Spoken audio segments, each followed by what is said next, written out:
Баткен облысындағы акыркы кырдаалга кайдыгер карабай жалалабаттыктар да гуманитардык жардамдарын жөнөтүүдө. Облустун булуң бурчунан жөнөкөй жарандардан тартып, ишкерлер жергиликтүү бийликте өз салымдарын кошуп жатышат. Алгачкы гуманитардык жардам кечээ 3 жүк ташуучу унаа менен Баткенге жөнөп кетти.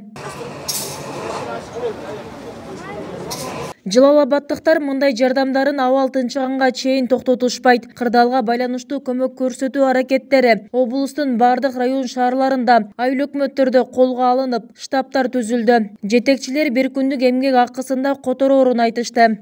Бүгүнөн баштап күнүнө 3 машинадан ошондой хоо эмеден уже Баткенге райондор, шаарлар бардык эме кылып атат.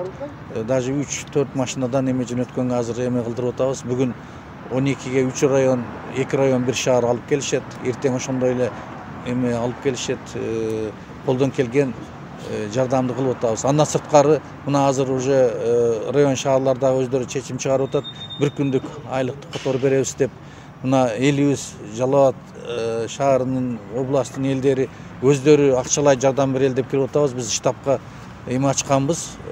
Акча чогултуу боюнча мына ар бирини даректүү алып, эмелерин жазып, анан чогултуп, азыр мына республикадан ачкан шотуна аны да котортуп турабыз. Күндөгүсүн күндө. Кечээ Ош аймагынан да гуманитардык жүк жөнөтүлдү. Ош шаары менен Ош облусунун биргелешкен борбордук штабынан Баткен облусуна жалпысынан 100 тонна гуманитардык жүк жиберилди. Анын ичинде азык-түлүк, биринчи керектелүүчү жана гигиеналык каражаттар бар. Бул иштерге ыктыярчылар, активисттер, спортчулар, кайдыгер эмес жарандар тартылган.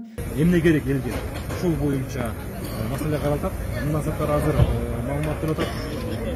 Ыктымалдуулук бар. Баткен областынын элдери Ош шаарына келүү.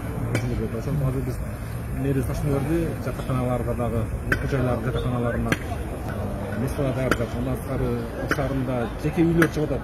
Мен Косоонга даярмын, канча күн болсо Баканга даярмын депчи. Ошон үчүн биздерде штабта бүт баарын мындай тизмелеп атабыз.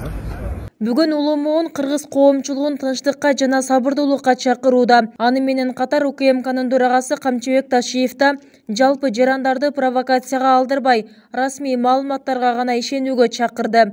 Жарандарыбызга айтып кетели, провокацияга алдырбастан, ар түрдүү провокацияларга, ар түрдүү ушак сөздөргө алынбастан, официалдуу гана маалыматтарга ишенип тургула. Биз официалдуу түрдө бардык маалыматтарды бергенге жана ошолорду жеткизип турганга милдеттүүбүз жана аны берип атабыз. Баткенде кыргыз-тажик чегинде абал азырда кооптуу болуп турат. Кыргызстандын чек ара кызматы 16 сентябрда таңкы саат 6-да Эки Таш аймагын тажиктер абаткылап, 1 сааттан кийин Кызыл Бел аймагынан ок чыгарганын кабарлаган. Куралдуу жаңжалда кыргызстандык 24 адам мерт болду. Бүбүсара Орозалиева, 7 канал, Жалал Абад.